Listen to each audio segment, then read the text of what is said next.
এবারে পয়লা বৈশাখ আমার কেমন কেটেছে, কোথায় কোথায় গিয়েছি, কি করেছি সবই জানাবো আপনাদেরকে আজকের এই ভিডিওতে। আজকে 14ই এপ্রিল বাংলা বর্ষের প্রথম দিন, যাকে আমরা সবাই পহেলা বৈশাখ হিসেবে চিনি। এবারে বৈশাখে আমার প্ল্যান ছিল বাইক নিয়ে বিভিন্ন জায়গায় ঘুরবো আর বিভিন্ন জায়গায় কিভাবে বৈশাখ পালন করা হয় তা ঘুরে ঘুরে আপনাদের সাথে শেয়ার করব। তো প্রথম গন্তব্য ছিল আমার টিএসসিতে গুড়ের চাটা আমি প্রায় টাইমে খেয়ে থাকি। তো আজকে ভাবলাম গুড়ের চা খেতে খেতে পহেলা বৈশাখটা উপভোগ করব। কিন্তু এন্ট্রি পথে দেখি যে পুলিশরা দাঁড়িয়ে আছে, তার মানে হচ্ছে টিএসসিতে ঢোকার প্রবেশপথ বন্ধ। আমাকে বলা হয়েছিল সামনে দিয়ে নাকি এন্ট্রি করা যায়, তো ওদিকে যাচ্ছিলাম। হঠাৎ করে ডান পাশে তাকিয়ে দেখছি তেলের জন্য এখনো দীর্ঘ লাইন। ঢাকা শহরে গাছপালা খুব একটা দেখা যায় না বললেই চলে, কিন্তু ঢাকা ভার্সিটির এরিয়াতে আসলে আপনি প্রচুর পরিমাণে গ্রিনারিজ দেখতে পাবেন।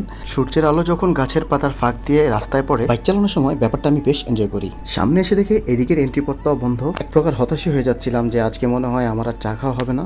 তো চিন্তা করলাম চা খাওয়ার প্ল্যানটা বাদই দিতে হবে। এটা চিন্তা করতে করতে সামনে আগায় দেখি যে শহীদ মিনারের সামনে একটা মেলার মতো বসছে। বাইক থামিয়ে একটু ভিতরে ঢুকি, বেশ কয়েকটা স্টল বসছে, কিন্তু মানুষের প্রেজেন্ট ওইরকম ভাবে ছিল না। দুপুর টাইম হওয়াতে মানুষজন খুব একটা বেশি ছিল না, মনে হচ্ছে বিকালের দিকে বেশ জমজমাট হয়ে যাবে। কনসার্টেরও আয়োজন করা হয়েছে। এসিতে যেতে পারবো এই আশা এক প্রকার ছেড়েই দিয়েছিলাম। হঠাৎ করে দেখি যে দোয়েল চত্বরের সামনে দিয়ে সবাই ঢুকছে। কোনো রকম চিন্তা না করে চট করে ঢুকে গেলাম যেন কেউ না দেখতে পারে। সবাই যখন বৈশাখ উপভোগ করা নিয়ে ব্যস্ত, আমি তখন চা খোঁজা নিয়ে ব্যস্ত। ফাইনালি টিএসসিতে এসে পৌঁছাইলাম, খুব বেশি এক্সাইটেড। চায়ের চুমুকের সাথে সাথে আমিও বৈশাখটা উপভোগ করবো। হায় হায়, এসে দেখি সবগুলো চায়ের দোকান বন্ধ। কথায় আছে না, যা হয় ভালোর জন্য হয়। আজকে প্রচন্ড পরিমাণ রোদের তেজ ছিল, সবার যখন অবস্থা খারাপ না আমার অবস্থা ছিল অনেকটা এরকম।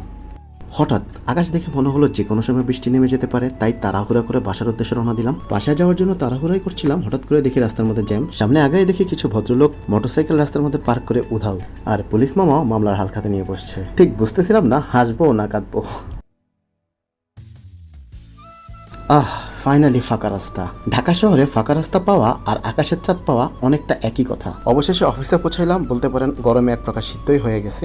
নিশ্চয়ই ভাবতেছেন এই ছুটির দিনে আবার কিসের অফিস। ইনশাল্লাহ সময় সুযোগ হলে এই ব্যাপারটা নিয়ে আপনাদের সাথে কোনো একদিন কথা বলবো। কাজের ফাঁকে চা খাওয়ার যে আক্ষেপটা ছিল তাও পূরণ করে নিলাম। ছুটির দিন থেকে অফিস থেকে তাড়াতাড়ি বের হয়ে পড়লাম। এবারে গন্তব্য হচ্ছে 300 ফিট। দেখার ট্রাই করবো 300 ফিটে কিভাবে পয়লা বৈশাখ উদযাপন হয়। 300 ফিটে ঢুকবো আর অ্যাক্সিডেন্ট দেখবো না তা কি হয় নাকি। একটু সামনে আগাতে দেখি একটা অ্যাক্সিডেন্ট হয়েছে। ভাইয়ের সাথে কথা বলে যেটা জানতে পারলাম, দুজনই বাইকার ছিল। আপুটা মনে হচ্ছে ভালোই ইনজুর্ড হয়েছে। আপনারা যারা পরিবার নিয়ে বাইক চালান তাদের কাছে একটা রিকোয়েস্ট থাকবে, কাইন্ডলি একটু সেফলি রাইড করার চেষ্টা করবে। রাস্তার ধারে ছোট ছোট কাশফুল গাছ ও বিভিন্ন ধরনের গাছের কারণে রাস্তাটা দেখতে আরো বেশি সুন্দর লাগছিল। কিন্তু সমস্যা হচ্ছে সবাই গাড়ি থামিয়ে এই জায়গার মধ্যে ভিড় করতেছিল। একটা ভিসি রোডের মধ্যে এইভাবে গাড়ি থামিয়ে ছবি তোলা কতটা যুক্তিসঙ্গত তা আমার বোধগম্য না। 300 ফিট আসলে এই দোকানের বোম্বাই সিঙ্গারাটা প্রায় খাওয়া হয়, তাই আজকেও ট্রাই করলাম। খোলা পরিবেশে বসে ঝাল ঝাল বোম্বাই সিঙ্গারা আর সাথে এক কাপ চা, ব্যাপারটা আমি বেশ এনজয় করি। তারপর এই মহাশয়ের দেখা পাইলাম।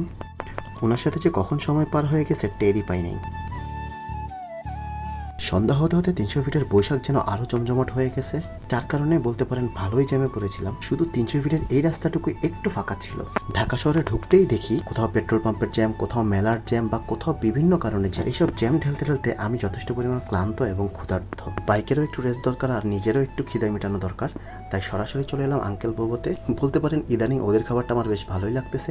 নতুন হিসেবে তাদের খাবার টেস্ট যথেষ্ট ভালো। দেখার বিষয় তারা কতদিন এই টেস্টটা ধরে রাখতে পারবে। এছাড়া প্রাইস অনুযায়ী খাবারের মান আমার কাছে ঠিকঠাকই মনে হয়েছে, কিন্তু সমস্যা হচ্ছে ওদের কোনো ডাইনিং সিস্টেম নাই, আপনাকে দাঁড়ায় দাঁড়ায় খাইতে হবে। এবার ঘরে ফেরার পালা। বাইকের সাথে আলহামদুলিল্লাহ আমার আজকে দিনটা ভালোই কেটেছে।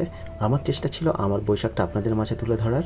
আপনাদের কার কেমন লেগেছে কমেন্টে জানাতে পারেন চাইলে। এছাড়া আপনাদের বৈশাখ কেমন কেটেছে তাও আমাকে জানাতে পারেন। আর ভিডিও ভালো লাগলে অবশ্যই একটা লাইক দিবেন, আর যদি চ্যানেলে নতুন হয়ে থাকেন তাহলে অবশ্যই একটা ফলো করে রাখবেন বা সাবস্ক্রাইব করে রাখবেন। দেখা হচ্ছে পরের যে কোনো একটা ভিডিওতে। সেই পর্যন্ত ভালো থাকবেন, সুস্থ থাকবেন। আল্লাহ হাফেজ।